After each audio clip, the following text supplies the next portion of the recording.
Olá, pessoal.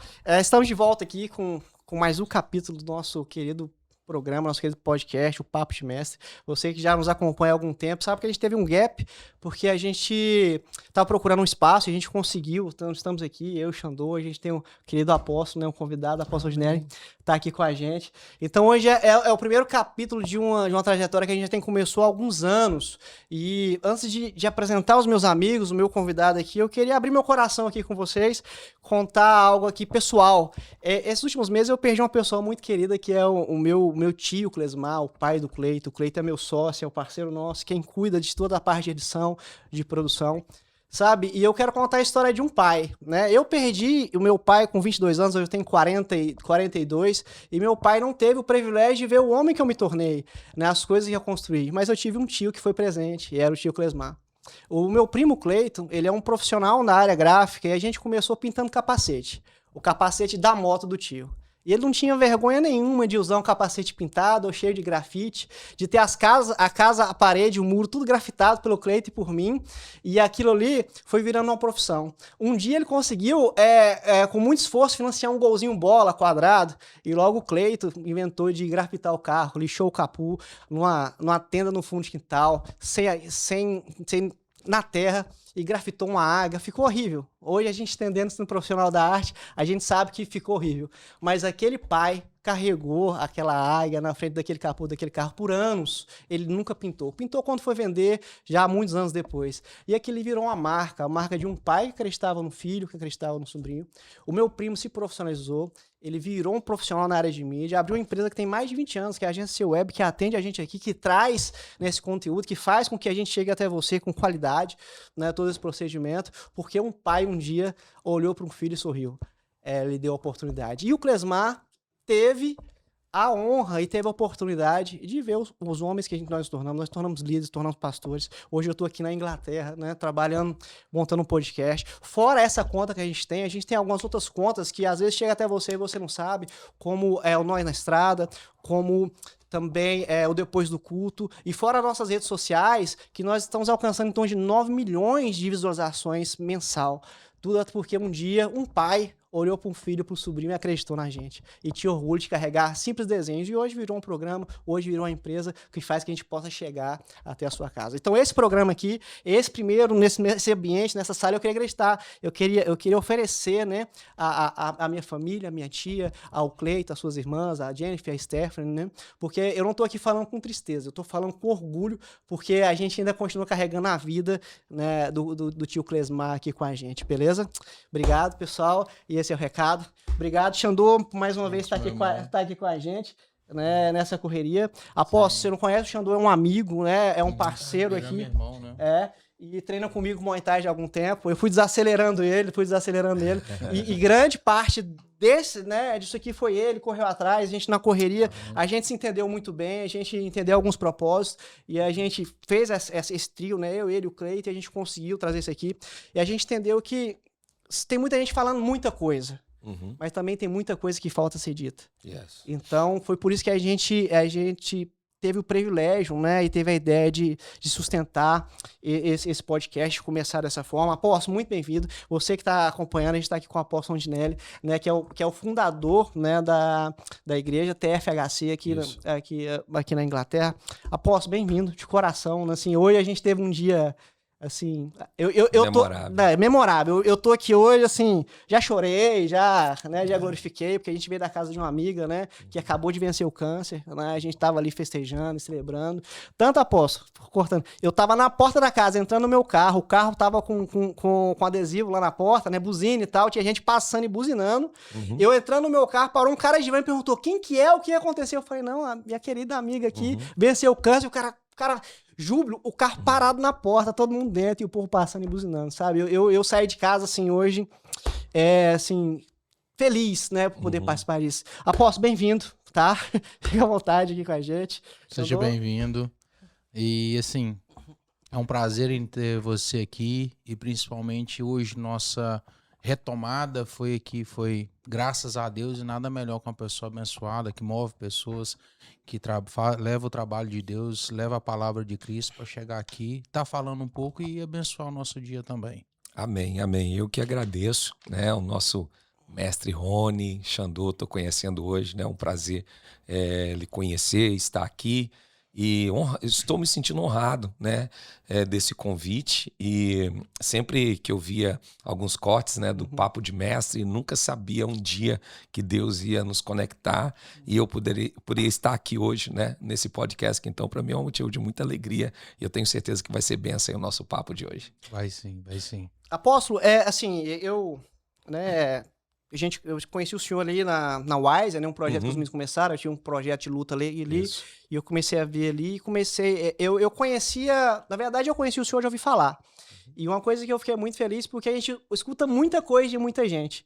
E assim, eu fiquei muito feliz porque tudo que eu escutei do senhor, da sua família, né, da igreja, foi sempre um posicionamento muito bom, muito positivo. Amém. E isso, nesse tempo, é muito difícil. Né, de muitas opiniões, de muitas divisões, de muito achismo, né? Então, assim, até eu chegar a conhecer o Senhor e estar lá, e ir na igreja, ou estar mais perto do Pedro, do pastor Pedro, né? Então, o que chegou do Senhor na sua casa foi muito bom. E foi um dos motivos de eu me aproximar, de estar ali perto. E a gente queria que o Senhor contasse um pouco dessa história, né? Gente, eu sei que o Senhor tem muitos anos que está aqui na Inglaterra, né? E como começou esse ministério? Foi aqui, foi no Brasil, né? Onde deu o start? Onde o senhor entendeu que começou? Conta um pouquinho pra gente dessa história. Bom, eu sou oriundo de Governador Valadares, Minas Gerais, no ano de... Quer dizer, a minha família, por parte da minha mãe, começou a emigrar para os Estados Unidos no ano de 87. Aí aquela coisa da formiguinha, né? Foi aí quem chegou leva o outro. Show. E sempre por aquele caminho, né? Aquele caminho do lado, né? E aí todo mundo foi chegando. E no ano de 92, o meu pai, conversando com a minha mãe, porque meu pai construiu um mini supermercado, mas ele dividiu no meio e a gente morava na metade, e a metade era o mini supermercado. E o desejo dele era construir a parte de cima toda, onde ia ser a nossa casa, e a parte de baixo toda ia ser um supermercado. E aí ele combinou com a minha mãe. Eu vou aos Estados Unidos, vou ficar 2 anos, vou levantar um dinheiro e volto, né? Só que as coisas de Deus são lindas e maravilhosas, né? Meu pai foi em 92. Antes de findar um ano, minha mãe não conseguiu levar o comércio e aí teve que fechar. Aí em 93, minha mãe foi. 94, minha irmã foi. Em 95, eu e o meu irmão. E quando nós chegamos lá, chegamos em um domingo. E nesse domingo, meu pai pegou eu, meu irmão, minha irmã e levou para a igreja. Porque meu pai era católico no Brasil, mas católico praticante. E quando ele chegou lá, ele trabalhava em um restaurante e não tinha como ele pegar folga no domingo. E a igreja católica só tinha missa no domingo. E o único lugar religioso que ele tinha para era uma igreja evangélica, que era na mesma rua onde ele morava e que tinha culto no dia que ele tinha folga, era na quinta-feira. E ele sempre amou a palavra de Deus. E aquilo ali ele foi ouvindo e gostou tanto que não parou de ir. Quando a gente chegou, ele falou assim, vou levar vocês em uma igreja. A gente chegou no domingo, fomos na igreja no domingo e quando foi no outro domingo aceitamos a Jesus, né? 2 meses depois nos batizamos e aí começou a nossa caminhada cristã, né? Aquilo que era para ficar só 2 anos se transformou em um propósito de Deus para toda a nossa família. E aí, isso é 95. Aí no ano de 2000, o nosso pastor lá, que era a igreja, era a Assembleia de Deus de Boston, Apostolial de Jesus, mas agora é Revival Church for the Nations, abriu uma igreja aqui em Londres. Abriu uma igreja e enviou um pastor. E esse pastor era líder dos jovens e adolescentes na igreja. E aí nós oramos e Deus falou que era para vir. E o engraçado é que eu não tinha documento lá nos Estados Unidos, né? E era sonho de todo valadarense entrar. Só que você não tem documento e você sai, é aquela coisa, né? Nunca mais você vai entrar. Não tem volta. E eu me lembro que o pastor veio na frente e eu falei assim, quero ficar uns 3 meses lá no Brasil, porque tem 5 anos que eu não vou, e depois eu venho para Inglaterra. E aí ia para as festas na casa da família e aí alguns, né, apontando o dedo, falando, você é maluco, você é doido, todo mundo tem um sonho, só que quem ouviu a palavra foi eu, né? Então eu nem rebatia, porque não adiantaria explicar coisas espirituais para quem ainda estava na carne. E aí eu vim, e aí fiquei nesse ministério por 13 anos, E aí eu tinha, diante de muitas situações, eu coloquei no meu coração de retornar para os Estados Unidos, porque até então meu irmão pastoreava uma igreja, eu tenho profissão que é pintura e decoração, então já tinha arrumado o trabalho, o lugar e ia retornar. Só que na virada do ano de 2012 para 2013, eu recebi uma visitação de Deus que eu nunca tinha experimentado e eu ouvi uma voz na qual o Senhor disse: aborta esse plano porque o que eu tenho para você é aqui. E aí depois de um mês eu cheguei para o pastor, conversei com ele, a igreja no norte, eu desci para o sul e aí no dia 9 de fevereiro de 2013 demos início a The Father's House Church. Eu lembro que na época eu tinha 4.000 libras juntado, que era o que eu tinha juntado para retornar para os Estados Unidos. E aí, como eu tinha uma palavra de Deus, eu peguei esse dinheiro, aluguei um templo, comprei o restante tudo em som e anunciei. Primeiro culto, sábado, 7 da noite. E no primeiro dia apareceu 60 pessoas. Não sei de onde, mas apareceu.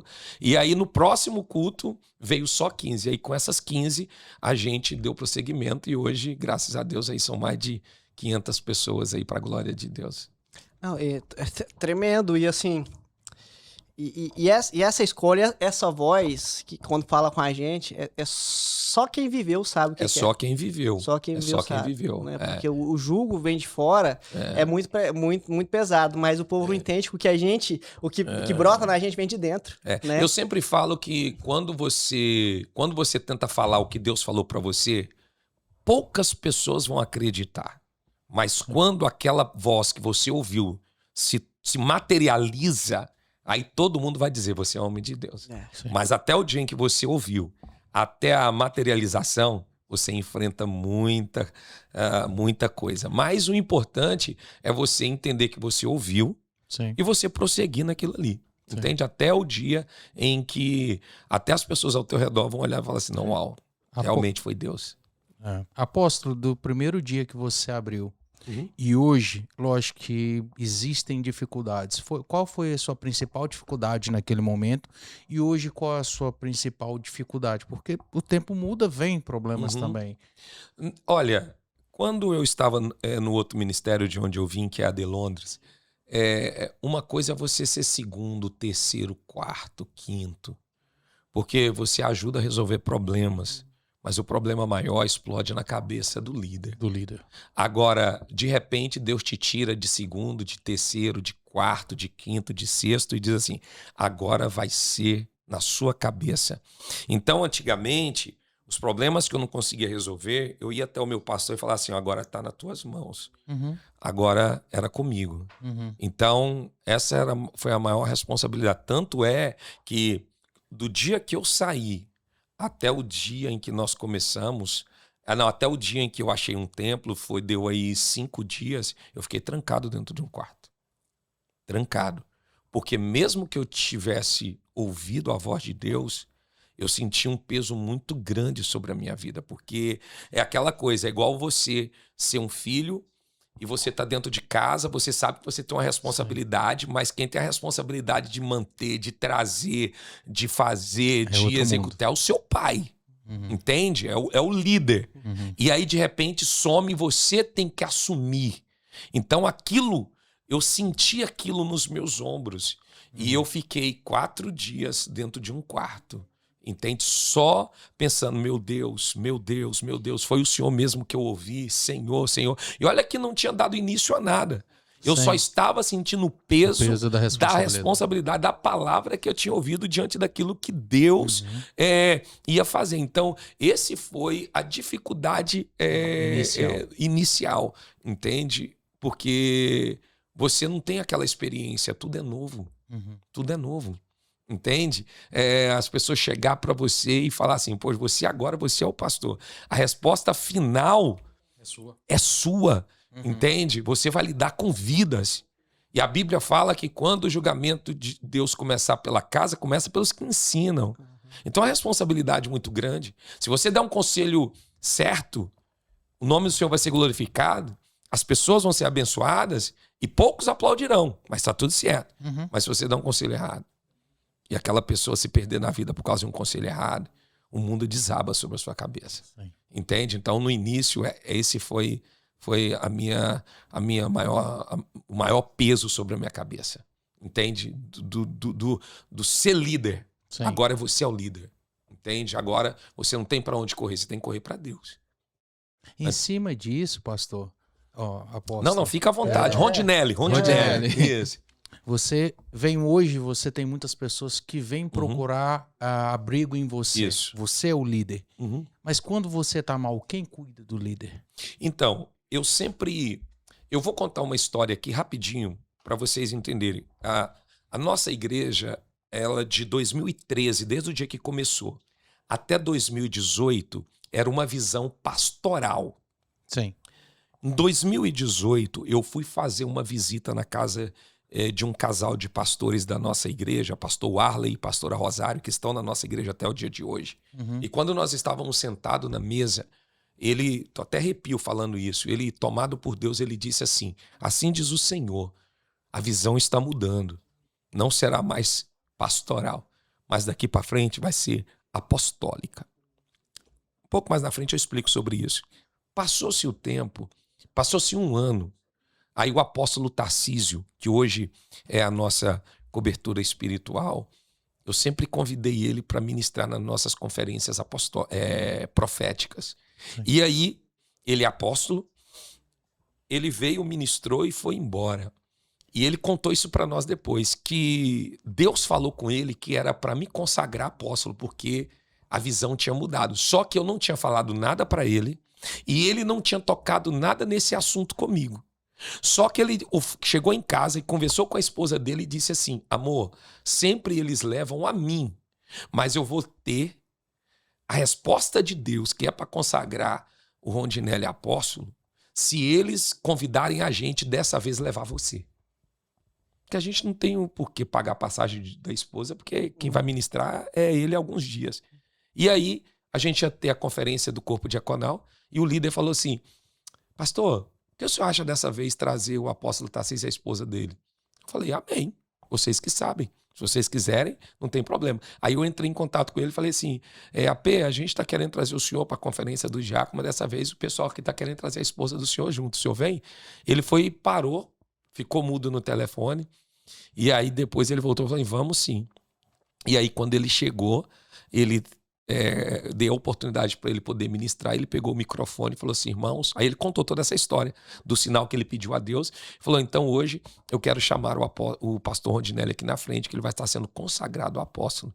E aí trouxe dois símbolos. O primeiro foi um relógio que ele me deu, dizendo que o tempo de Deus chegou para uma nova estação, e uma pulseira de ouro que ele recebeu quando ele foi consagrado apóstolo, porque sempre uma nova unção apostólica se sela com ouro. E ele me deu essa pulseira que eu poucas vezes usei, ela está guardada, e quando Deus me dá a direção de consagrar alguém apóstolo, eu vou passar essa pulseira para essa pessoa. Passar o cajado. Eu passar o cajado. Então, teve essa mudança. E aí, ele passou a ser a nossa cobertura. E uma vez, o pastor Diogo, que hoje caminha com a gente, mas tem a visão dele, tem a placa dele, o ministério dele, chegou em mim e disse assim, Deus me deu a direção para abrir um ministério e eu queria que o senhor pudesse nos dar uns conselhos. E eu lembro que eu parei o meu carro, eu escrevi ali rapidamente 15 tópicos e mandei para ele. E o 7º era, não esteja sozinho, sempre esteja debaixo de uma cobertura espiritual, para cuidar de você e da sua família. Sim. E aí, no outro dia ele me ligou e falou assim, olha, eu peguei todos os 15 aqui, vou aplicar, mas eu quero conversar com o senhor sobre o 7º. Eu falei assim, o quê? Eu queria que o senhor fosse a nossa cobertura espiritual. Eu falei assim, primeiro eu vou conversar com o pastor de onde você saiu, para ver se você saiu na bênção, tudo certinho, não fez besteira, e aí eu vou orar ao Senhor. E aí liguei, conversei, foi tudo certo, oramos, Deus aprovou, e hoje eu cuido deles. Então, quando eles passam por qualquer coisa, não é os membros ou as ovelhas que cuidam deles, é eu. Então, quando tem alguma coisa comigo, tem o apóstolo que cuida. Então, ninguém pode caminhar sozinho. Todos estão cobertos. Todos estão cobertos. Todos têm que estar cobertos. Porque se você não estiver coberto, quem é que vai te parar quando você estiver fazendo coisa errada? Ninguém. Quem é que vai falar para você não? E normalmente as pessoas que caem no buraco são aquelas que não dão ouvido a alguém que quer falar para ele. Isso aí tá errado. E assim, E quando a gente começa nessa caminhada, às vezes, sozinho, sempre vai aparecer um profeta, né? Claro. Davi topou isso aí, né? Falou, irmão, deixa eu te falar, conheço um cara que tá aprontando Contou uma historinha pra ele. Oh, não, eu vou matar, é você, irmão. O senso de justiça dele, né? O senso de justiça, né? Então, apóstolo, é interessante você falar porque a sua experiência, então, com o ministério, como igreja, né, como chamado, já foi fora do Brasil. Fora do Brasil. Tanto Brasil. É que eu não tenho muito conhecimento do Brasil. O conhecimento que eu tenho é porque a gente recebe muitos pregadores do Brasil e poucas vezes eu já fui no Brasil pregar em igrejas diferentes, mas eu não tenho aquele conhecimento vasto, né? Então, eu aceitei Jesus nos Estados Unidos e de lá vim para cá e tô aqui há 26 anos. Né? 13 anos no outro ministério de onde eu estava e 13 anos na The Father's House Church. Uma coisa assim interessante, apóstolo, eu comecei também muito novo, né, nessa caminhada, e a gente tinha um projeto de implantação de igreja lá em Goiânia, tanto eu como meu pastor, e a gente começou vários trabalhos, né, em algumas regiões. E assim, e quando a gente via que o trabalho estava mais bem difundido, o último passo e o principal era a transformação da cultura daquela comunidade ali, né? E uma coisa que eu vi muito forte aqui, né? Porque você chega lá, as campanhas, os eventos que você tem, o pessoal compra bandeira, o povo fala a mesma coisa, né? Tem aquele espírito, eu acho o pessoal lá muito parecido com o senhor. A gente teve lá no almoço que o senhor fez no parque, né? E eu levei minha esposa, ela vendo o pessoal lá, e toda hora alguém, o pastor, ela chegou e falou, amor, todo mundo aqui é pastor? E eu falei, amor, glória a Deus. Quem dera todos fossem, porque tem vaga e o campo tá cheio. Isso tá mesmo. E o campo tá cheio. Então, oxalá que todos sejam pastor. Então, assim, eu fiquei muito impactado ali com o Pedro, né, que é um discípulo do senhor, um amigo meu, pregando, e o senhor lá vibrando e tal, e assim, vendo o orgulho, né, a importância daquele menino estar ali, passando por aquilo ali. Isso transmite vida, né? Isso transmite essa parceria que o senhor tá falando, do apóstolo que você tem. Dentro até do que eu falei com ele, depois eu falo sobre a questão da visão pastoral e uma visão apostólica. Quando Cristo deu ordem para que eles iniciassem a igreja, né? Falou com Pedro, ó, te dou as chaves do reino, né? E Pedro foi levantado para ser o primeiro pastor da igreja física de Cristo na terra. Só que o problema é que o apóstolo Pedro, ele estava edificando uma igreja pastoral, só dentro de Jerusalém, só para judeus. Não tinha espaço para os gentios. E a ordem de Cristo, como está em Atos 1:8, é Jerusalém, Judéia, Samaria e os confins da terra. Então a visão pastoral, ela é fechada, ela é ali, só ali, é aquele cubiquinho ali, é ali, entende? A visão apostólica não, ela é Jerusalém, mas ela se preocupa com Judéia, Samaria e também os confins da terra. E aí qual que é a diferença principal nisso tudo? É que na pastoral você gera ovelhas e que você quer que elas fiquem com você para a vida toda. E na visão apostólica você está gerando filhos, por quê? Porque uma hora eles vão ter que sair de casa para poder expandir o reino. Para poder expandir o reino. É como a águia-mãe. Ela constrói o ninho lá em cima para que predadores tenham dificuldade de chegar. E os gravetos ela coloca as pontas para fora, porque se tentar pousar, eles não vão conseguir, porque vão se machucar. Só que quando a águia-mãe choca os seus filhos e que eles vão crescendo ali dentro daquele ninho, que chega a hora deles voarem, eles não querem voar, o que a águia-mãe faz? Ela pega os gravetos e vira ao contrário. Não para ferir eles, mas para ir incomodando. Ou seja, onde você estava confortável, você já não está mais. Você chega para cá, já tem alguma coisa falando. Só sobrou o quê? Eu tenho que voar. Entende? Então a visão apostólica, ela não castra os filhos. Ela prepara os filhos para voar. Então, dentro disso, os filhos têm por obrigação de ir mais longe do que o pai.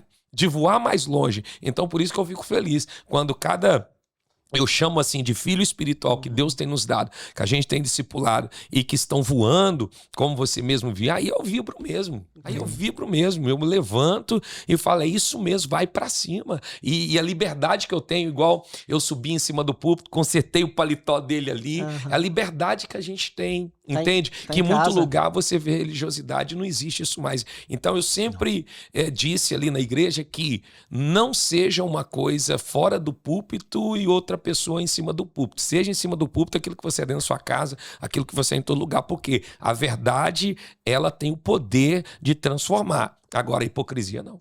E como que você trata, no caso, se você estava dando o exemplo da águia, né? Uhum. A mãe águia, quando chega a certa idade, ela vira os espinhos para que os seus filhotes possam a voar. Hoje em dia a gente vê muito problema que os pais querem te dar o melhor para os filhos, protegendo, cuidando, não deixando voar e acaba criando um problema, que hoje isso é um problema. Como você vê isso e como você trata isso? Na realidade, eu acho que existem... Eu não tenho filhos biológicos, mas como pastor de igreja a gente tem uma ideia, certo? E eu me casei, a minha esposa tem 2 filhas, e na qual se tornaram minhas filhas. Uma delas é a Thalita, que casou antes de eu me casar com a minha esposa, mas tem a Bia, que hoje mora com a gente, praticamente eu sou o pai dela. Então, a gente consegue ter essa ideia da questão de pais e de pais como tem que criar os seus filhos. Eu acho que os pais, eles passam do limite onde eles não respeitam o que Deus tem para aquele filho. Por exemplo, antigamente, na época que eu me converti, todo filho de crente, os pais queriam que fossem pastores. Os pais queriam que fossem cantoras, entende? As profecias eram assim, vai ser um pregador, vai ser um cantor. E se Deus quiser que ele seja um jogador de futebol e prega o evangelho lá. E se Deus quiser que ele seja um lutador de artes marciais e pregue a palavra de Deus lá. E se Deus quiser que ele seja um médico e ele pregue a palavra de Deus lá. Por quê? Porque são lugares que talvez o pastor não vai ter acesso. Sim. Mas ele vai ter. Você está entendendo? Então, eles não querem respeitar o que Deus tem para os filhos, então eles começam a impor aquilo que eles foram frustrados. Por exemplo, ele queria ser médico, mas ele nunca teve a oportunidade. Ele diz, então eu vou dar o melhor para o meu filho porque ele vai ser um bom médico. É realizando o sonho dele na vida do filho. Quando, na realidade, o filho quer ser um piloto de Fórmula 1. O filho quer ser um engenheiro. E tá tudo certo. Por quê? Porque se nós queremos que o evangelho seja pregado, nós precisamos ter gente em todos os segmentos. E a igreja ficou por muito tempo brigando dentro de 4 paredes. Enquanto isso, os muçulmanos tomando posse do mundo. Por quê? Porque os muçulmanos têm uma ideia. Nós precisamos gerar filhos para poder colocar eles em todos os lugares. Aproximadamente 27 a 28 prefeituras dentro da Inglaterra, os prefeitos são muçulmanos. E as principais cidades, né? E as principais cidades. Você vai nos hospitais, muçulmanos. Você vê no parlamento, muçulmanos. Você vê a mulher que é a que assina para se dar documento para os imigrantes ou não, é muçulmano. Entende? E os crentes? Dentro de igreja brigando por oportunidade, sem entender que o evangelho ele tem que ser pregado para fora. E dentro da igreja é um quartel-general onde você recebe instrução para você guerrear lá fora. Entende? Então eu vejo essa dificuldade. Mas ao mesmo tempo eu vejo pais super protetores que estragam os filhos. Eu estava em uma mesa antes de ontem conversando e dizendo o quanto hoje a gente está vendo uma geração de gente que eu não sei o que vai ser o amanhã.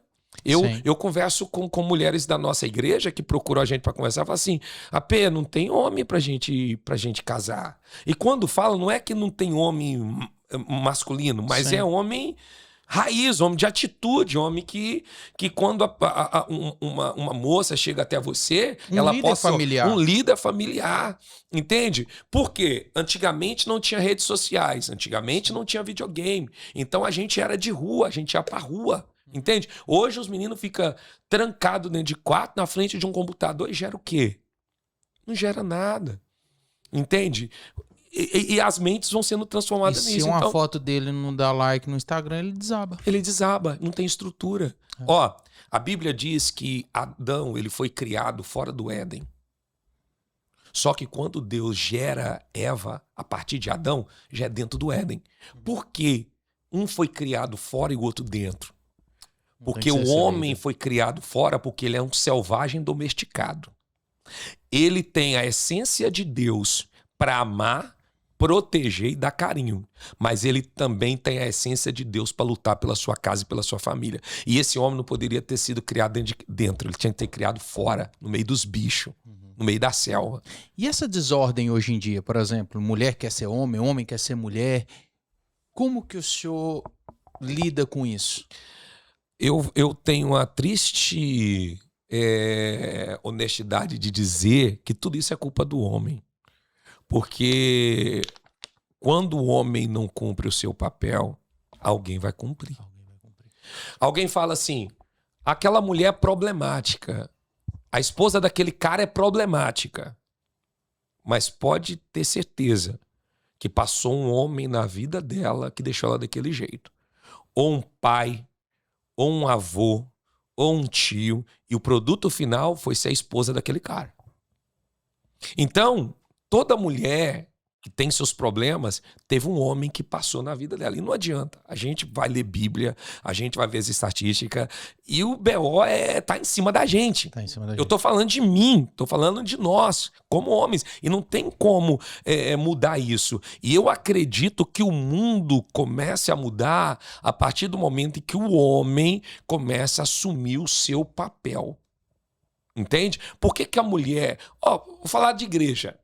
Por que toda a igreja, 75% é mulher? Cadê os homens? Porque os homens têm que trabalhar e as mulheres vão para a igreja porque elas são as intercessoras. Mas peraí, quem é sacerdote? Sacerdote é o que entra na presença.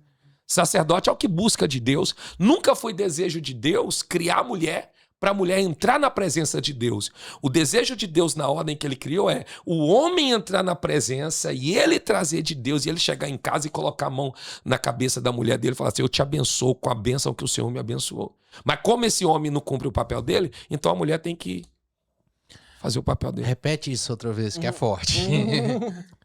A parte do homem tem que buscar? Dos dois. Deus nunca criou a mulher para poder ir diretamente em Deus. O homem foi criado para ir diretamente em Deus. Só que qual que é o problema? Que quando o homem não vai, a mulher tem que ir. Porque o desejo de Deus era que nós homens fôssemos até ele, o sacerdote, entrasse no Santo dos Santos, trouxesse a presença e lançasse sobre a sua esposa, sobre os seus filhos. Só que quando o homem sai da posição, a mulher tem que ir e fazer o seu papel. E aí é onde a gente vê invertendo esses valores. Então hoje a gente vê, de um lado, o empoderamento feminino, mas de uma urgência de necessidade, porque dificilmente você vai ver um casal, quando se separa, que os filhos ficam com o homem, com o pai. Fica sempre com a mãe. Aí a mãe, aquilo que a gente estava conversando hoje, ela vai tentar ser o pai. Por quê? Por causa da ausência do pai. E uma figura masculina. Uma figura masculina. E pode debater, mulheres podem falar o que for, mas se for ter que escolher, a figura masculina faz muito mais a diferença na formação dos filhos do que da mulher, a mulher. Claro que não estou desmerecendo, mas na criação de Deus, ele trabalhou tudo em ordem. E o fato da ordem de Deus, ele não desmerece ninguém. Cada um tem o seu valor. Mas o homem, ele tem o papel principal de trazer equilíbrio para a terra, a partir da sua família. Para encerrar essa fala, uma criança, um dia, o seu pai ocupado lá fazendo algo, e o filho, papai, eu quero brincar. De tanto o filho encher a paciência do pai, o pai foi, pegou uma revista e viu que tinha um mapa mundi na folha, rasgou aquela folha da revista, rasgou em pedacinho e falou assim, vai lá e monta esse quebra-cabeça aí, monta um mapa mundi. E ele falou assim, bom, eu vou ficar aqui 7 horas, meu filho vai demorar mais do que isso, então ele vai me deixar em paz. Em 1 hora o filho voltou. Uai, filho, como que você montou esse mapa mundi em 1 hora? Ele falou, não, papai, olha a figura que tem atrás, de um homem. Ele não seguiu a imagem do mapa mundi, ele seguiu a imagem do homem. Então, quando ele consertou o homem, o mundo consertou. Então, eu acredito que o grande avivamento que a Bíblia fala que vai acontecer na Terra, no mundo em geral, é quando o homem se levantar com a missão que Deus entregou nas mãos dele. A psicologia fala que a mulher, em si, né, no geral, a mulher, ela dá a vida, ela traz a vida, então ela traz aquela proteção, ela fala, não faz isso. E o homem é quem corta, né? É o homem quem corta o cordão umbilical. A gente é quem impulsiona, é o que a gente faz. E outra coisa, muitas vezes a pessoa não entende, mas biblicamente, sem machismo ou não, o homem, quando ele se torna pai, ele é o mais parecido com Deus, porque Com certeza. Deus se vê como pai, né? E uma vantagem, o senhor falou que não tem filho biológico, mas todos nós somos adotivos, Yes. né? Ou seja, tem lugar para todo mundo. Tem lugar para todo mundo. Tem lugar para todo mundo. Eu falando do senhor hoje, algumas experiências com crianças na academia, no colégio, né? E mães que muitas vezes falavam, eu sou o pai e a mãe. E eu já tive problema com a mãe. Falou, você não é, porque a senhora não é um homem, a senhora não pensa como homem, a senhora não age como homem. E a senhora também não precisa ser. Não precisa ser. E muitas das vezes elas não aceitarem. Uma certa vez, puxa, uma vez que eu fui no Brasil, eu conversando com uma amiga, e essa amiga dança, e ela dançando, postando as fotos das filhas e os vídeos das filhas dançando. Eu cheguei nela e falei, querida, deixa eu te falar, posso falar um negócio pra você? Pode. Não é legal você pôr suas filhas dançando, porque criança tem que ser criança. E tem que ser música de criança, é música de adulto, porque você tá gerando alguma coisa aí, mais pra frente, que pode dar um trabalho muito grande pra você, pra suas filhas e tal. E ela ficou emburrada comigo. E aí eu gerei uma situação para depois chegar até ela, né? A gente foi comer uma pizza, eu fui falar com ela. E eu já cheguei conversando, falou, você tá chateada comigo, né? Ela virou pra mim e falou, Rony, deixa eu te falar, você não entende porque você não é pai. Eu falei, deixa eu te falar, você tem terapia, né? Ela falou, tem terapia. Sua terapeuta é casada? Não. E você fala sobre casamento com ela, sobre relacionamento? Falo. Então, o que deu o direito dela de te opinar na sua vida? Ela falou, não, ela é formada. Eu falei, pois é, eu sou educador físico.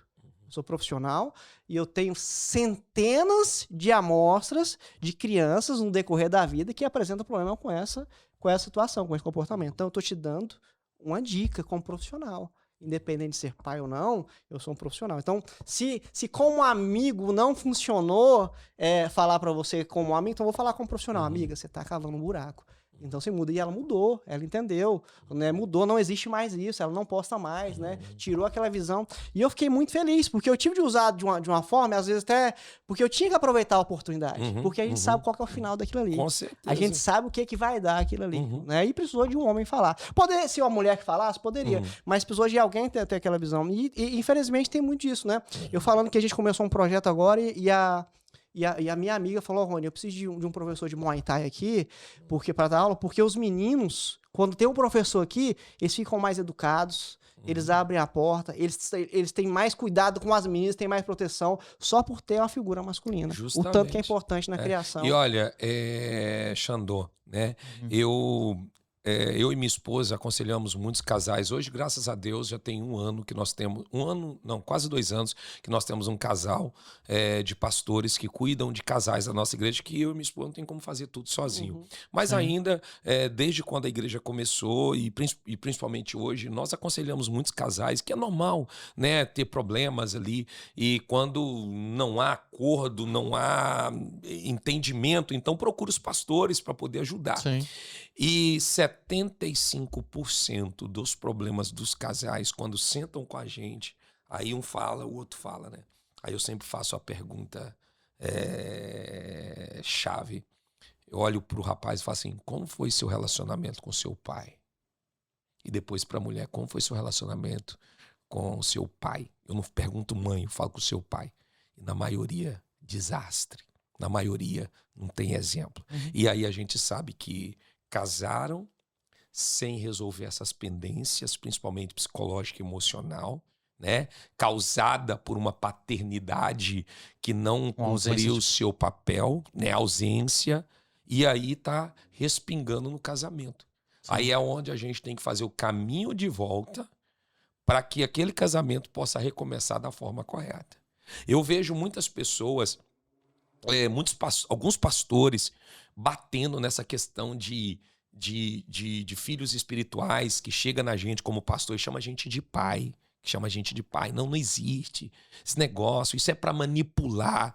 Mas pensa comigo, eu falo por mim, eu nunca pedi uma pessoa da nossa igreja para me chamar de pai, mas muitos me chamam, sabe por quê? Porque a paternidade foi quebrada. E aí eles enxergam em mim um pai. Né? Aí você acha que eu vou ter coragem de chegar nessa pessoa e falar assim, não me chama de pai porque eu não sou seu pai? Não. A palavra de Deus nos diz, e eu preguei isso domingo, que quando Josué liderou o povo para tomar posse da terra prometida, porque Sim. Deus disse para ele, ó, Moisés passou, agora é você que vai liderar. Mas quando eles chegam em Gilgal, o Senhor fala para Josué, eu não posso dar a terra prometida que eu prometi. Josué, por que, Senhor? Porque os pais negligenciaram a circuncisão. Gênesis 17, Deus diz para Abraão, todo macho que nascer tem que ser circuncidado, porque esse é o sinal da aliança comigo, que é cortar um pedaço do órgão genital masculino. Até no cativeiro do Egito eles fizeram, mas as crianças que nasceram no deserto os pais não fizeram. Aí temos um problema. Por quê? Porque se circuncida quando a criança é pequenininha. Mas e agora que tá cheio de gente de 20 anos, de 25, de 30? Vai morrer todo mundo em Gilgal sem tomar posse da terra prometida? Josué pergunta, Senhor, então, o que vai acontecer? Em outras palavras, vão morrer aqui? Não, Josué. Os pais negligenciaram. Então você vai fazer. Só que tem uma diferença. Pegar uma criança e fazer... é uma coisa. Agora, pegar um galalau velho de 30 anos e falar assim, eu vou fazer. O cara, quem é você? Você não é meu pai. Então, ele tem que aceitar que Deus está levantando um Josué na vida dele para ele não perder a promessa. Então, Deus é tão pai, é tão amoroso, que mesmo que os nossos pais não fizeram a parte deles como deveria ser, na nossa trajetória, Deus sempre levanta um Josué para circuncidar a gente. Sim. É aquele que vai apontar dedo na sua cara e vai falar assim, Xandão, tá errado. Ah, tá errado. E se você for inteligente e não quiser perder o que Deus tem para você, é abaixar a cabeça e aceitar essa circuncisão. E eu preguei isso sábado. Então Deus sempre vai levantar um Josué. Aí aquela pessoa olha para mim, chega em mim, me chama de pai. E eu vou falar, eu não posso ser esse Josué na sua vida? Não faço, não. Uma irmã foi conversar comigo, com seu esposo, dizendo que o filho do esposo quis chamar ela de mãe. Ela virou e falou assim, não, eu não sou sua mãe, não me chama de mãe. E ela foi falar comigo, né, achando que estava fazendo certo. Eu só olhei assim, depois que ela falou assim, irmã, pode falar uma coisa do fundo do meu coração? Peça perdão para esse menino. Se ele quer te chamar de mãe, deixa ele te chamar de mãe, tá? Isso não fere nada. Sabe por quê? Porque quando alguém não faz... muito mais a ele do que a você. Porque quando uma pessoa não faz o que deveria fazer, Deus precisa levantar um Josué na nossa vida para dar um destino pra gente. E você pode perguntar a todo mundo se os seus pais fizeram tudo. Não, Deus sempre colocou alguém no seu caminho para te dar um destino. Sim. E se essa pessoa sou eu falo com algumas pessoas, se for eu não vou me omitir. Quer me chamar de pai? Pode me chamar, não sou seu pai biológico. Mas eu faço o papel de quê? De te apontar um destino. Esse é o caminho. Lógico. O pastor Pedro me chama de pai, o Arthur me chama de pai, a mãe me chama de pai, outros, o menino que vai casar com a minha filha, que eu chamo a Bia de filha, me chama de pai, e outros. Agora eu vou dizer, não pode. Não. De forma nenhuma. Apóstolo, eu tenho 2 filhos e o principal papel do pai é dizer não. Yes. Deus diz mais não do que sim. Mais não do que sim. Como funciona essa relação quando você tem mais que dizer não do que sim para os seus filhos? Quando você... Eu sempre falo que o poder da palavra está no nível do relacionamento que você tem. Se o relacionamento é profundo, quando você dizer um não, pode até ficar triste, mas vai abaixar a cabeça e vai acatar. Mas quando o relacionamento é fraco, aí a rebeldia vai se manifestar.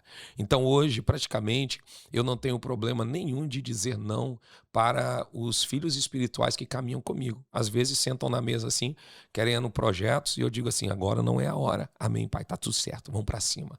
Mas por quê? Porque tem um relacionamento. Agora, o problema é quando a gente quer impor coisas sem primeiro criar uma plataforma de relacionamento. Então, se você tem esse relacionamento com seus filhos, você pode dizer sim, eles vão te abraçar. Você pode dizer não, pode até ficar triste, mas não, papai sabe o que é melhor pra gente. Mas se o relacionamento é fraco, o não vai vir com gosto de fel. A gente, assim, uma coisa que é muito importante, se eu estar falando sobre o perfil do jovem, do adolescente, é o seguinte, ele sempre vai ter um líder. Sempre. Ele sempre vai ver em bando. Você pode ver. Aquele que faz mais bagunça ali, ele sempre vai ter uma geração que vai andar atrás dele. Aquele que é mais inteligente, ou aquele que é mais bonito, tal, sempre vai ter alguém. E por que não pode ser a gente? Claro. Né? Por que não pode ser a gente a colocar a mão na cabeça dessas pessoas ou no ombro e abençoar? Né? Uma coisa que o senhor falou que é muito interessante, por exemplo, o Xandô não conheci, veio treinar comigo, a gente foi virando amigo, e hoje a gente tem um relacionamento. E hoje a minha palavra com ele tem muito mais poder que Claro, antigamente porque com o relacionamento é forte. O relacionamento relacionamento é forte. Já teve situação que eu cheguei pra ele e falei, irmão, isso não dá. Uhum. E ele segurou e tá tudo certo, entendeu? Porque ele entendeu, ele me conhecia. Porque nos relacionamentos manifesta o coração, Sim. correto? Porque muitas pessoas, eles podem julgar você, mas quando eles conhecer o seu coração, aí muda tudo. Então, quando você conhece o coração da pessoa, ele pode dizer sim, ele pode dizer não, que você amém, tá tudo certo, porque você conhece o coração dele. Já teve pessoas que chegou na nossa igreja, pela forma que eu prego, assim, eu não sou calmo pregando, eu sou agitado. E já teve pessoas que falam, nossa, que cara arrogante. Aí as pessoas que caminham sempre vêm falar comigo. Aí eu sempre procuro uma forma de ter um contato com essa pessoa, para ela conhecer um outro lado meu, não o que estou ali em cima pregando, debaixo de uma autoridade, tudo e tal. E sempre muda um conceito. Por quê? Porque ali consegue Ele passa a ler o conhecer. coração, passa a conhecer e fala, cara, esse cara é normal igual a gente. Entende? Então ali é o quê? Porque eu aprendi uma coisa. Quando você vai ministrar a palavra, você tem que ministrar com autoridade. Sim. Porque se você não tiver autoridade, as pessoas vão ter dúvida. Mas será que eles sabem o que está falando? Então, eu tenho a minha forma de ministrar a palavra de Deus. Né? Também passa pelo temperamento. Um é fleumático, outro é colérico, outro é melancólico, outro é sanguíneo. Mas tá tudo certo. E tá tudo certo. E tá tudo certo, entende? Mas quando você conhece o coração, é igual aquele cara, bate demais nas artes sociais, bate até na mãe. Mas quando senta é um meninão. Entende? Por quê? Porque o coração é o tamanho do mundo. Então é isso que faz diferença. É um relacionamento forte. Aí sim você vai ter moral para falar o que você quiser e as pessoas vão abaixar a cabeça e ouvir. Apóstolo, e vida de igreja, né? A gente tá falando sobre Inglaterra, já são, o senhor falou que 13 anos como ministério, né? E 26 anos morando. E 26 anos morando aqui. Hoje, além da... Me fala um pouquinho, que eu sei que o senhor passou por um processo, né, de alugar, o senhor falou alugar um espaço, mas também o senhor conseguiu conquistar um espaço aqui, né? O senhor comprou, e eu lembro que na época da pandemia, eu tava na Itália e tal, e eu já ouvia falar do ministério aqui, e vocês cresceram muito na época da pandemia, né? Assim... Rapaz, é o seguinte, meu pai sempre foi comerciante, e eu sempre amei essa parte da administração, principalmente financeira, sempre fui apaixonado por isso, vendo meu pai administrando. E aí, quando eu vim para a Inglaterra, no ministério que eu trabalhava, eu era o tesoureiro. E assim, o pastor, um baita administrador. E eu fazendo e aprendendo do lado. Então, quando nós começamos o primeiro culto, eu disse assim, nós vamos pagar as despesas, deixar um pouco na conta, que é o fluxo de caixa, e 15% nós vamos juntar para o templo próprio. E isso a gente não mexe por nada. E isso desde o primeiro culto. Nunca procuramos dar um passo maior do que a nossa perna, sempre dentro daquilo que a gente conseguia fazer. Então a gente veio se preparando. Aí quando chegou a pandemia, ainda algumas pessoas que trabalhavam de casa e tudo, mandavam suas ofertas para a conta da igreja, e as poucas contas que ainda tinha, a gente conseguiu pagar e ajudamos muitas pessoas. E quando o Boris Johnson, que era o primeiro-ministro, liberou os cultos, a gente voltou na igreja que a gente alugava e o pessoal não deixou a gente realugar. Falei, meu Deus, e para onde a gente vai? E Deus então foi e me apresentou aquele lugar. Quando eu entrei, comecei a chorar, porque o Espírito Santo de Deus falou assim, é aqui. E aí, quando eu fui conversar com o dono, ele negociou, a gente negociou, e ele aceitou passar pra gente, só que o que acontece? Era o leasing com proposta de compra. E a gente precisava dar um bolão de dinheiro. Não era um aluguel de um mês e um mês. Era um bolão de dinheiro. Só que tinha 7 anos que a gente estava se preparando. E hoje o grande problema das pessoas é que eles acreditam na promessa, mas eles acham que Deus vai fazer tudo. Então Deus vai abrir a porta, mas você tem que estar pronto para entrar por ela. E quando apareceu isso, a gente tomou posse da chave e começamos as reformas e tudo. E muitos pastores vinham até mim e falaram assim, como depois da pandemia vocês conseguiram pegar? Eu falei assim, não foi da noite para o dia. Plantei lá atrás. A gente começou a plantar lá atrás. Então isso é uma mente administradora. E aí o que acontece? Quando foi há 3 anos atrás, eu fui convidado para dar um workshop numa conferência de ministros do Reino Unido. Eram do UK. Vários pastores de vários lugares iam estar ali, ia ter os pastores que iam dar palestras, e eu fui mais 2 pessoas para dar o workshop. Eu lembro que eu nunca dei workshop na vida e liguei para uma pastora amiga minha que é acostumada a isso. Falei assim, o que é esse negócio de workshop? Fala para mim. Ela falou assim, você ensina que ele está funcionando para você. Eu falei, meu Deus, o que eu vou falar? Porque tem muita coisa que está funcionando, mas o que o senhor quer que fale? Deus falou assim, fale sobre administração financeira de igreja. E aí foi falado assim, ó, vai ser 3 salas divididas. Quem quiser ir com fulano de tal que vai falar sobre adoração na igreja, vai para aquela sala. Quem quiser falar sobre libertação, mundo espiritual, vai com as pessoas. E quem quiser ouvir sobre administração financeira de igreja, vai com o apóstolo Andinelli. E para a glória de Deus, a maior turma foi comigo. E aí depois que eu falei aquilo, aí pronto. Aí abriu a mente de muitos pastores e começaram a me chamar para poder dar mentoria para eles. E aí eles conseguiram ver um outro mundo. Por quê? Eu vim dos Estados Unidos, da vida cristã, eu vim dos Estados Unidos, então eu absorvi a cultura. Eles lá não têm a cultura de abrir congregações, eles preparam filhos e quando eles veem que aquele filho está pronto para iniciar uma igreja, eles falam, ora e vê aonde Deus vai te direcionar. E aonde Deus te direcionar, nós vamos te dar um salário de 1 ano e vamos pagar o aluguel por 1 ano, para você se levantar e depois você vai dar continuidade, mas você sempre vai ser filho dessa casa, mas vai implantar a sua visão. Mas eles não liberam se a pessoa não tiver 2 coisas, custo teológico e custo de administração de empresa. E nós brasileiros é como? Sabe pregar, já joga lá. E o cara não sabe administrar. E aí o que acontece? Essas bagunças que a gente vê. O camarada até sabe pregar, mas a igreja indo à falência, entende? Não existe igreja com problema financeiro. Existe liderança que não sabe sobre gestão financeira de igreja. E nesse caso, quando você encontra alguém que tem essa dificuldade com a administração, normalmente eles entendem ou não? Assim, eu não chego na pessoa para dizer que ela tem. Eu vou aonde ele me chama e pede ajuda. Então Nesse caso é diferente. É diferente. Ele pediu ajuda. Só que nessa ajuda ele quer aprender para fazer. Mas nem todo mundo, mesmo você ensinando, por exemplo, você pode treinar a vida inteira que você nunca vai ter a habilidade do Ronaldinho. Não tem como. Não tem como. É um dom que Deus te deu. Entende? É uma graça que Deus te deu. E já encontrei muitos pastores que, mesmo eu ensinando, eles não têm a graça para aquilo. Aí entra o segundo ponto, que é o quê? A humildade para reconhecer alguém que Deus colocou do teu lado, que tem capacidade de administrar e você confiar. Só que para você confiar em alguém administrar, você vai ter que ouvir não dele e vai ter que acatar. Porque se toda hora que ele te falar não dá e você falar dá, não adianta nada. Palavra final é minha. Palavra final é minha. É igual, por exemplo, tem casamentos que o homem é péssimo administrador, mas a mulher é uma baita administradora. E muitas vezes, por machismo, ele não aceita. Entende? Mas ele seria muito inteligente se ele entregasse. Porque é sobre a família, não é sobre o ego. Entende? E o tá bem-estar de alguma bem-estar. coisa. Então, assim, baseado nessa administração, e eu falo aqui, estou aqui em podcast e falo sem medo de errar. Hoje, nós já gastamos 340 e poucos mil só de reforma naquele prédio. Aí alguém me pergunta, como?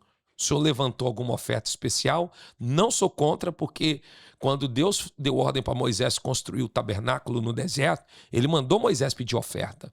E tá tudo certo, irmãos. Precisamos construir, vamos levantar uma oferta aqui. É bíblico. Mas com a administração que Deus nos deu, a graça que Deus nos deu, nós não precisamos levantar oferta para nenhuma cadeira, para nenhum fio, para nenhuma tinta. Porque tudo com a administração daquilo que durante os nossos cultos normais entra. O sistema tá funcionando, né? Tá funcionando. E assim, eu fiquei muito feliz porque tem uma geração muito jovem ali, muito jovem envolvida, né? As pessoas muito comprometidas, o senhor faz um evento, o pessoal tá lá, o povo compartilha. Então, assim, isso é muito importante. E assim, eu durante muito tempo, apóstolo, abriu o meu coração aqui, né? Eu fui meio contra sobre campanha, sobre vigília, e não a vigília em si, né, mas alguns aspectos, assim, formal, mas eu entendi no decorrer dos anos que a igreja é pedagogia, é pedagógico.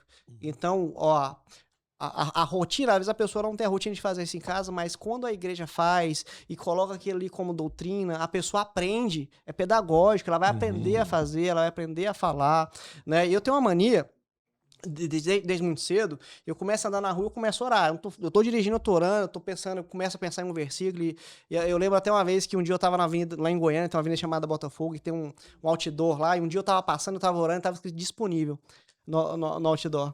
Eu parei minha motinha lá, desci, abri os braços, chorando, falando com o Senhor, eu falei, Senhor, eu tô nesse outdoor, tô disponível, sabe? E carro passando e buzinando, ô doido, um menino na época, 20 e poucos anos, eu falei pro meu pastor, ele foi pregar, contou pra todo mundo na igreja, sabe?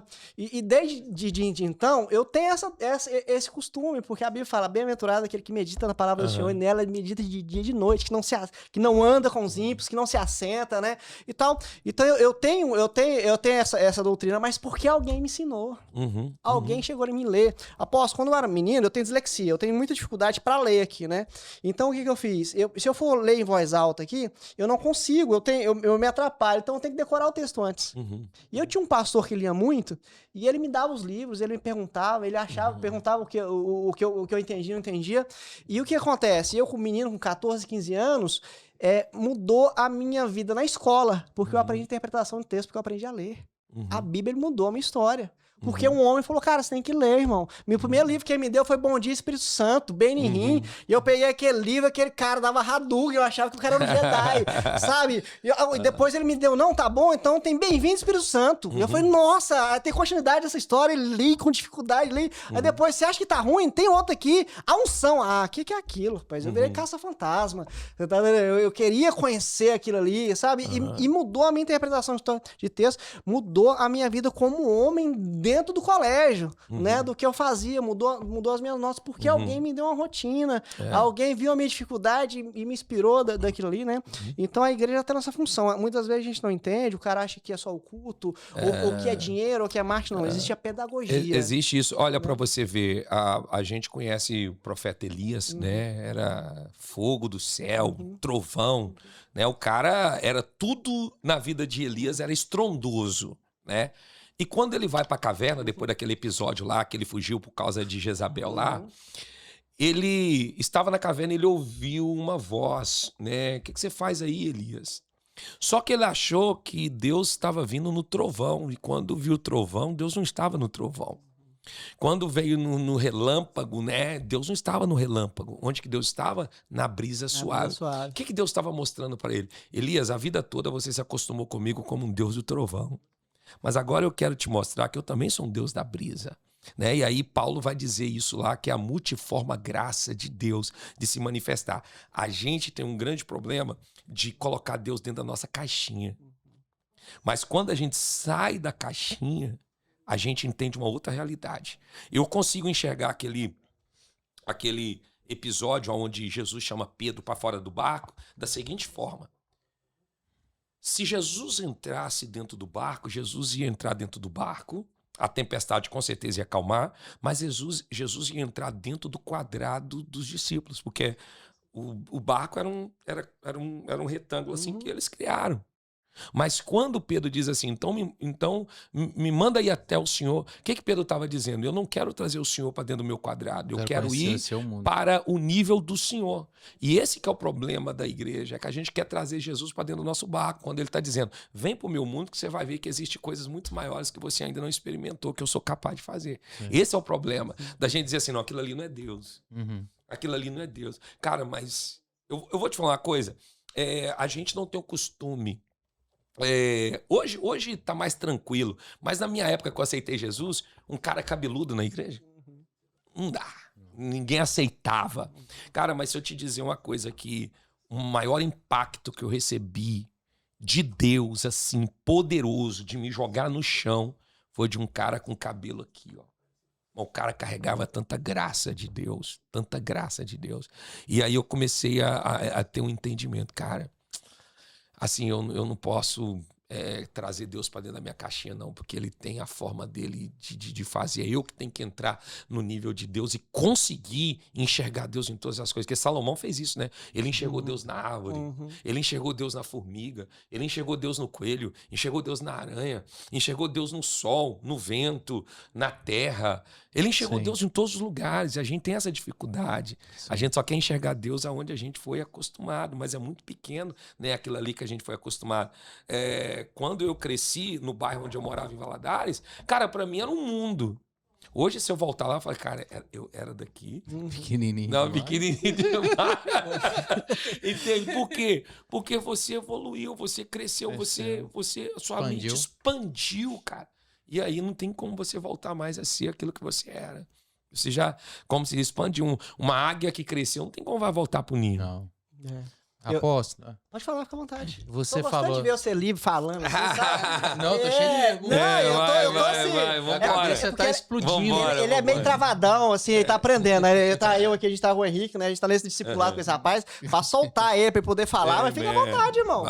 Contar num caso rapidinho, minha primeira vez que eu falei, né, no palco, foi no palco da Igreja do Senhor. Foi? Foi. Foi até que o Henrique pediu a Nath em casamento. Eu falei, não tem que ter medo se Deus me colocou aqui, eu pedi tanto a Deus pra me estar aqui hoje. Olha só que legal. Vou falar. Que Aí um monte de gente falou, você preparou? Eu falei, preparei nada, meu irmão, tava morrendo de medo. Falando da igreja, o senhor me contou um caso muito bacana, que foi da Parede Preta. Queria que você explicasse um pouco pra nós e pra todo mundo que vai nos ver, que vai nos escutar. Qual foi o caso da parede? O que acontece? Hoje a gente vê muitas pessoas, principalmente pastores mais antigos, criticando igrejas da parede preta. Sim. Mas eu sempre falo que a gente tem que evoluir sem perder a nossa essência e sem negociar os valores e princípios que nós carregamos. Lá nos Estados Unidos tinha um pastor da igreja Gateway, que ele foi num cinema com o filho dele e ele viu que todo mundo prestava atenção no filme, ninguém andava, ninguém conversava, as paredes eram pretas, as luzes reduzidas e todo mundo prestando atenção ali, onde deveriam prestar atenção. E ele falou, cara, na minha igreja, todo mundo anda, todo mundo fica conversando, batendo papo e tudo, as paredes brancas, as luzes tudo acesas. E ele teve a ideia de pintar tudo de preto, né, de apagar as luzes para que as pessoas focassem no altar de onde estava sendo falado que as pessoas precisavam de ouvir. E dentro da mídia, a cor primordial para a mídia é preto. Sim. Entende? Por quê? Porque o que tem que aparecer não é o que está na parede, é a pessoa que está falando, é aquilo que está sendo filmado. Então, daí veio a ideia. E aí, os pastores que tinham a mente mais aberta foram aderindo a isso. E quando isso chegou na nossa igreja, os jovens, vamos pintar as paredes pretas, vamos pintar a parede preta, vamos pintar o pessoal da mídia, vamos pintar, vai ser melhor para as fotos, vai ser melhor para os vídeos e tudo. E hoje a maior plataforma de evangelismo não é o culto físico, é a internet. Porque quantas igrejas que tem aí 500 pessoas no seu culto, mas na live tem 2.000, 3.000. Entende? Então tem um público que está te assistindo. Consumindo. Então a melhor cor para filmagem para isso tudo é o preto, né? E aí nós abaixamos as luzes, pintamos de preto e tudo, mas os jovens em cima de mim, vamos fazer. Só que eu tinha na nossa igreja, como é uma igreja multicultural, tem gente da Assembleia, da Deus e Amor, da Batista, gente com a mente aberta, gente com a mente mais fechada, eu tinha que respeitar quem estava com a mente fechada, eu tinha que respeitar, né? Então, quando eu absorvi a ideia, eu falei assim, eu não vou fazer de uma vez, eu vou de pouco a pouco. E aí eu fui fazendo de pouco a pouco. Primeiro pintei a parede do púlpito e já coloquei um telão.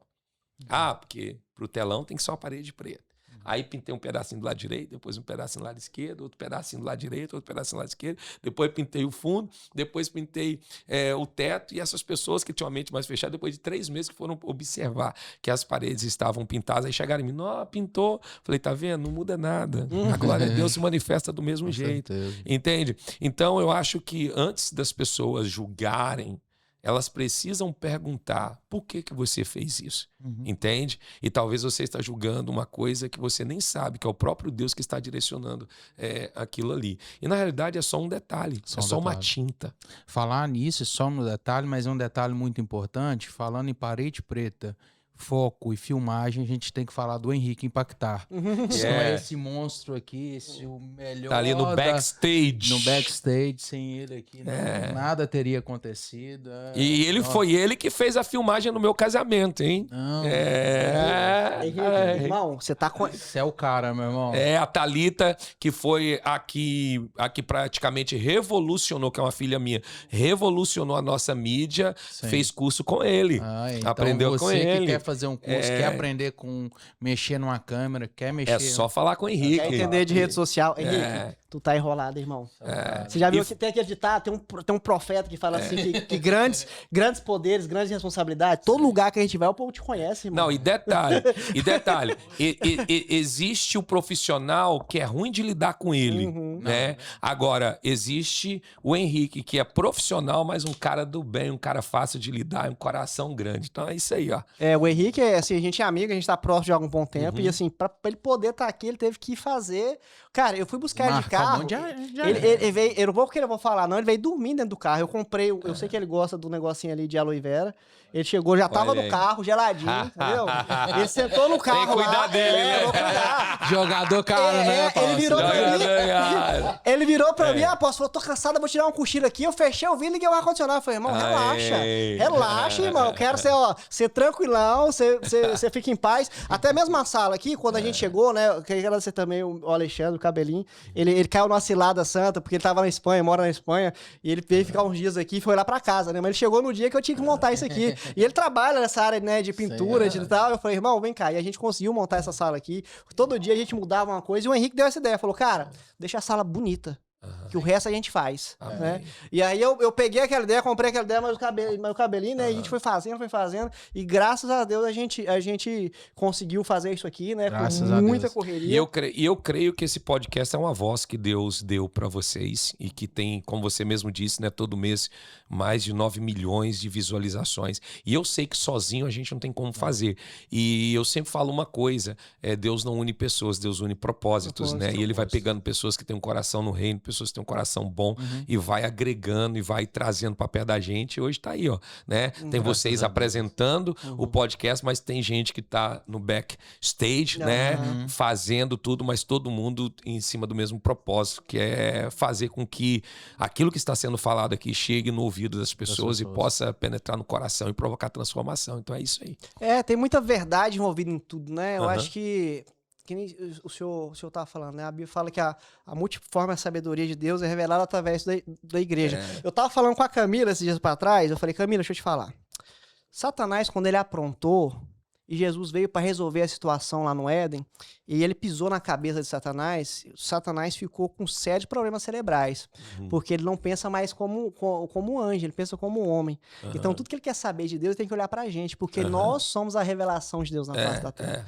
Né? Então, Camila, toda vez que eu pego alguém, ou alguém que cruza o meu caminho, eu não tô preocupado com quem aquela pessoa é. Eu estou preocupado com quem ela vai ser em Deus, porque existe algo de Deus nela que só ela pode revelar. Sim. Existe algo tão profundo e tão genuíno que eu só vou conhecer essa vertente de Deus através daquela pessoa. Então, o que eu puder fazer para que aquela pessoa conheça Jesus, eu vou fazer.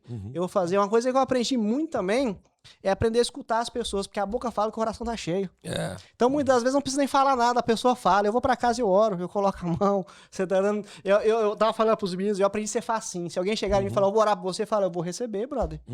Ô, irmão, mas eu vou orar por você, irmão, eu vou te abraçar e eu vou chorar, porque eu estou disponível, você tá entendendo? Eu estou disponível a fazer a diferença, eu estou disponível a um dia eu preguei uma mensagem sobre aquele momento em que Jesus está carregando a cruz e os soldados, eles vinham batendo nas costas dele, né?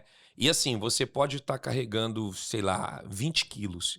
Se alguém tá batendo nas suas costas, aqueles 20 quilos se transformam em 30, em 40. Quanto mais você apanha, na realidade, não é que ficou pesado, é que você vai perdendo as forças. Só que apareceu um cara que carregou a cruz de Jesus, que ele ajudou Jesus. E aí eu preguei a mensagem, o tema, a pregação era: ou você alivia a cruz de alguém, ou você faz ela se tornar pesada.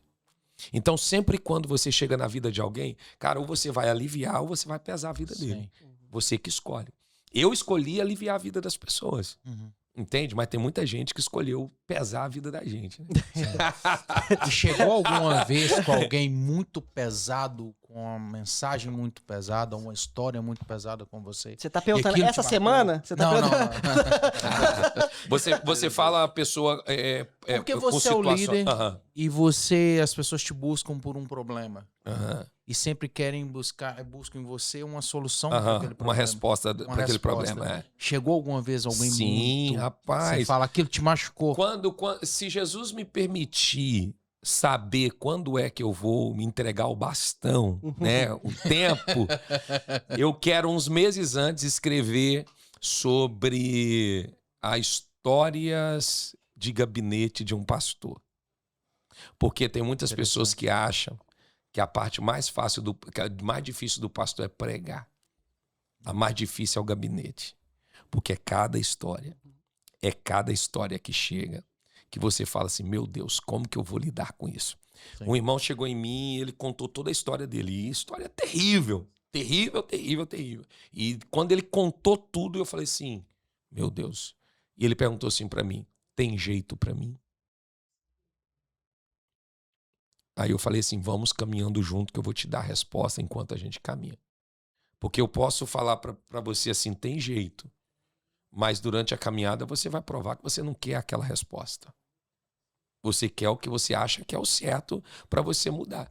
E para a glória de Deus, essa pessoa depois de 10 anos continua na igreja, casado, tem filhos,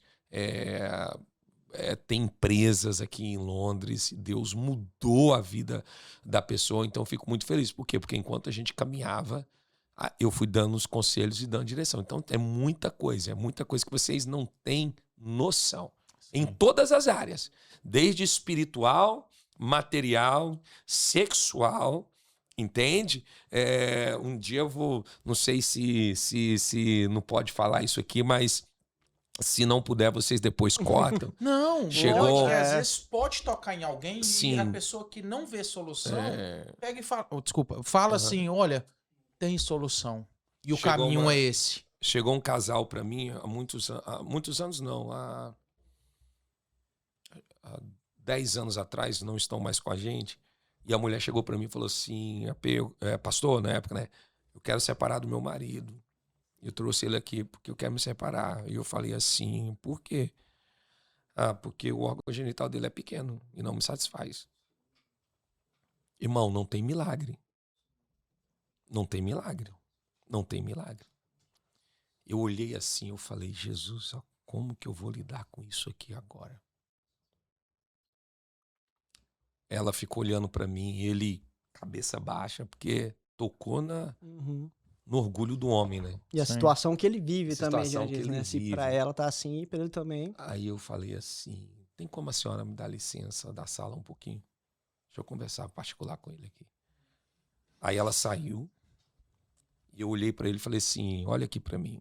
Cara, não precisa ter vergonha não, porque a gente é resultado do pecado que iniciou sobre a terra lá atrás. Então a deformação, um é gordo, o outro tem cabelo, o outro tem orelha grande, entende? Então, cara, mas assim, você quer salvar seu casamento?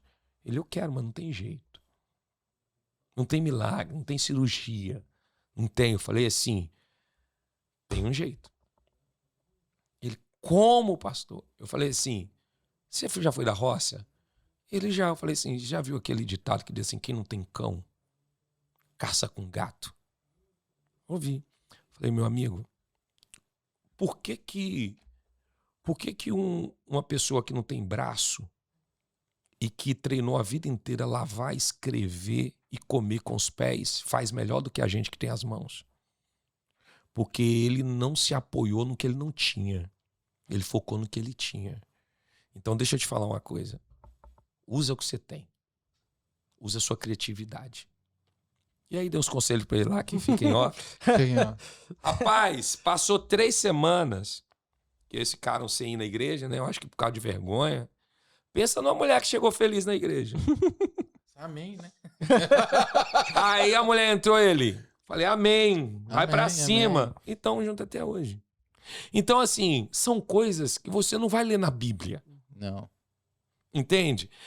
Por isso que eu falo que cada caso é um caso. E a gente tem que estar preparado para isso. E assim, para a glória de Deus e não minha, não é porque eu me formei na Harvard ou me formei na Oxford, porque eu nunca estudei em universidade, mas por isso que a graça do Espírito Santo, para a glória de Deus, até hoje eu não fiquei sem resposta em nenhum caso. Nenhum.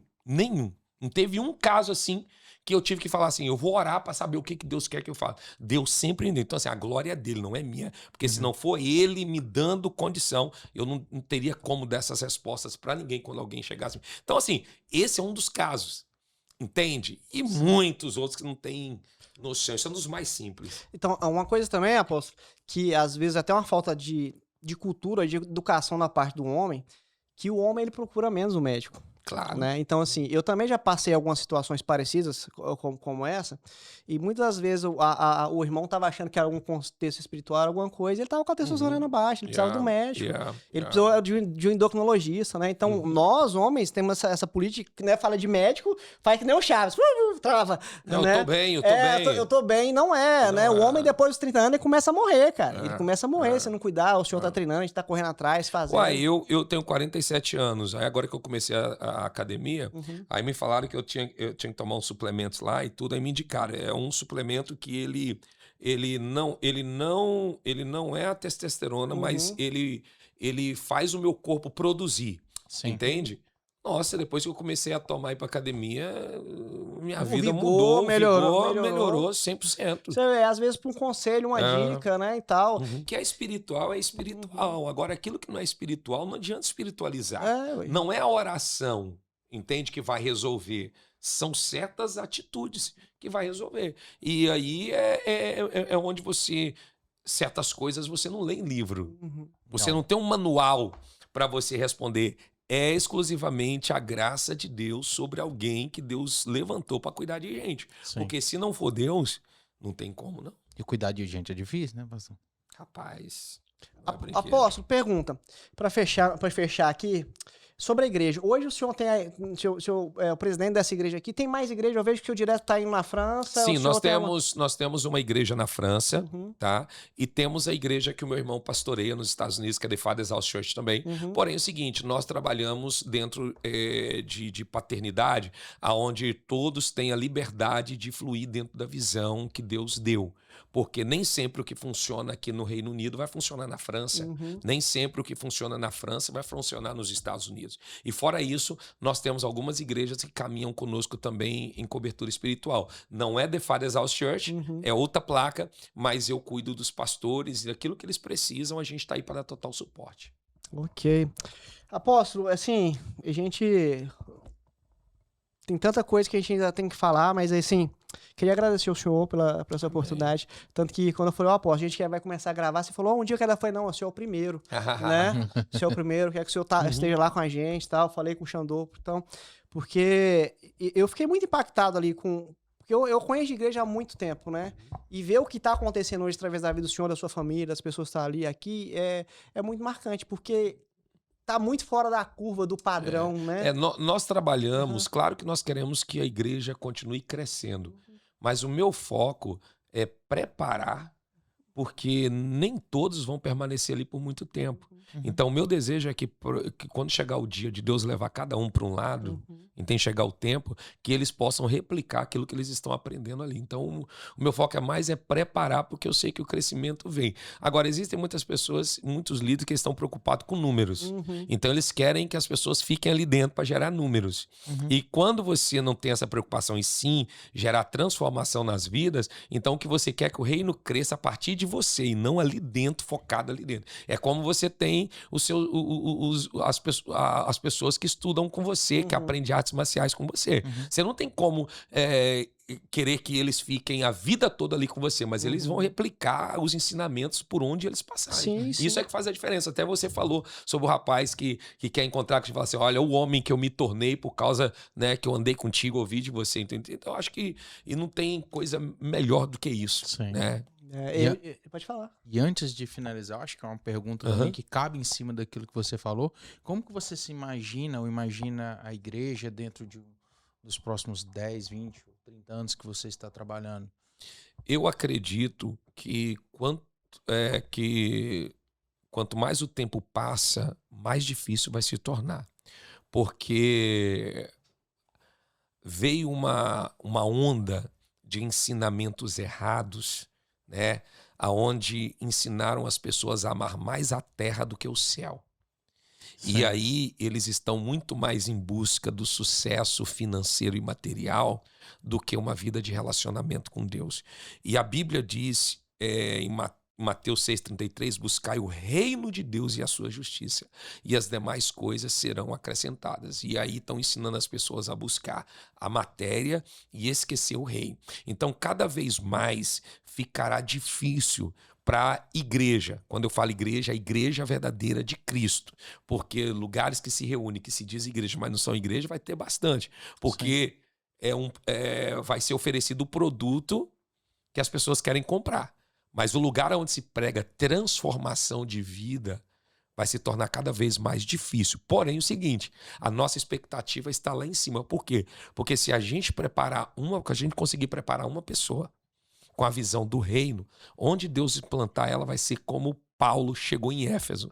Só tinha bruxo, mas ele começou a pregar a palavra de Deus e todos os bruxos da cidade foram ao centro da cidade queimar os livros de bruxaria, pararam de adorar a deusa Diana para adorar o Deus verdadeiro que nós servimos. E tinha um cara que estava ali e que se converteu com a pregação de Paulo, por alguns dias foi discipulado por Paulo e foi para a Galáxia abrir a igreja da Galáxia aqui, foi quando depois ele manda a carta dos Gálatas. Então assim, eu sei que vai ser cada vez mais difícil.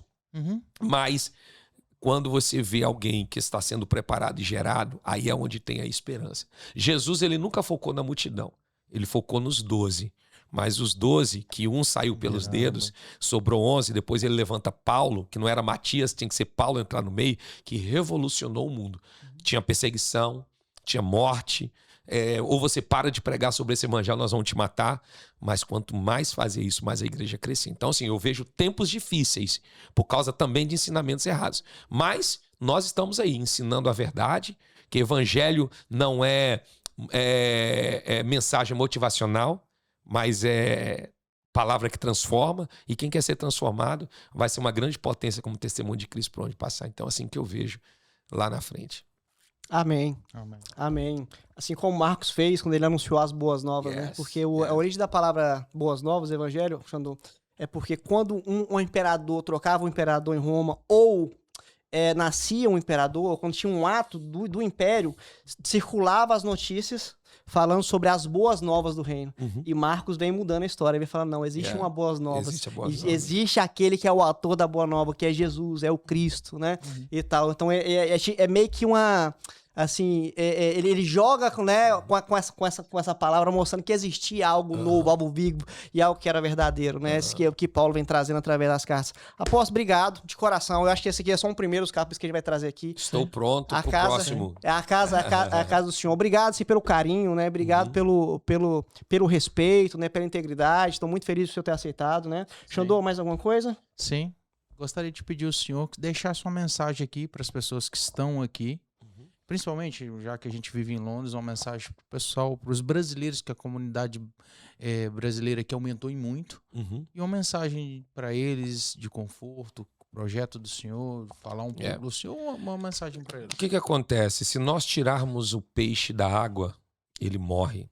Se nós tirarmos a árvore ou a planta da terra, ela morre. Porque o peixe foi criado para viver na água. A planta ou a árvore para viver na terra. E nós fomos criados em Deus para viver em Deus. Só existe uma forma de nós, principalmente nós que estamos aqui no Reino Unido, né, que somos brasileiros, imigrantes, né, nossa pátria está a 11 horas de voo de distância. Só tem uma forma de nós vivermos o propósito e vivermos uma vida feliz. Se nós colocarmos Deus em primeiro lugar da nossa vida. Por mais que muitas pessoas não querem fazer isso, mas quando o problema bate na porta delas, elas lembram de Deus. Então é muito melhor lembrar antes do problema chegar. Porque se nele o problema chegar, você vai saber o que fazer. Então a mensagem que eu tenho para você que está nos assistindo, né, através desse podcast é: firme sua vida em Deus. Coloque Deus em primeiro lugar da sua vida. Pode vir a tempestade, pode vir as ondas do mar, pode vir as enchentes, mas a sua casa vai permanecer de pé. E quando eu falo casa, eu falo da sua vida e falo da sua família. Só tem uma forma de nós permanecermos de pé e abençoados pelo Senhor, como eu estou aqui há 26 anos, abençoados pelo Senhor. Luta? Sim. Processo? Sim. Mas estamos de pé, porque sempre colocamos Deus em primeiro lugar. Coloque Deus em primeiro lugar na sua vida e você irá ser abençoado por Deus. E se algum dia você quiser conhecer um pouco mais deste Deus que nós pregamos, venha nos fazer uma visita. The Father's House Church, nós estamos localizados no número 12, Deer Park Road, SW19 3TL, cultos todas as terças às 20 horas, sábado 7h30 da noite, domingo às 10h30 da manhã. Não é religiosidade, mas é apresentado um pai que está a fim de abençoar a sua vida. Você precisa estar a fim de querer ser abençoado. Deus te abençoe em nome de Jesus. Amém. Amém. Amém. Forte. E você que nos acompanhou até agora, não esquece de curtir, comentar. Muito feliz aqui por ter voltado esse novo tempo, aos meninos, ao Henrique, né, ao cabelinho aqui, que tá aqui com a gente hoje. Pessoal, tá aqui, se você gostou, conta pra todo mundo, se não gostou, conta pra ninguém, fica só entre nós. Agradecer também o Cleiton também. Claro, sim, meu primo Cleiton, né, quem faz toda a edição, que faz esse conteúdo chegar até você aí. A gente tem uma equipe, né, tanto aqui como aí no Brasil. A gente vai trazer novidades, né? A gente está com alguns propósitos, tanto nos Estados Unidos, né, como no Brasil, como em Portugal. O Xandu tá viajando daqui uns dias, então assim, tem muita coisa chegando e a gente vai trazendo de pouco a pouco e quero pedir que você acompanhe aí, beleza? Então, não esquece não de deixar o seu like aí. Apóstolo, obrigado mais uma vez. Eu agradeço vocês, agradeço Xandão, mestre, obrigado mesmo, tá bom? Fiquei muito feliz e muito honrado por esse convite. Sempre que precisar, nós estamos aí. E vamos precisar, viu? E eu sempre, e é o que eu falei para ele, pode perguntar o que quiser, eu não corro de nenhuma pergunta, nós estamos aqui para ser abençoados. E também não posso deixar, né, de mandar um abraço, um beijo para minha digníssima esposa, a pastora Viviane. Deus te abençoe, me autorizou e me abençoou a estar aqui hoje. Glória a Deus. Glória a Deus. É isso aí, pessoal. Então, muito obrigado. Até um próximo Papo de Mestre.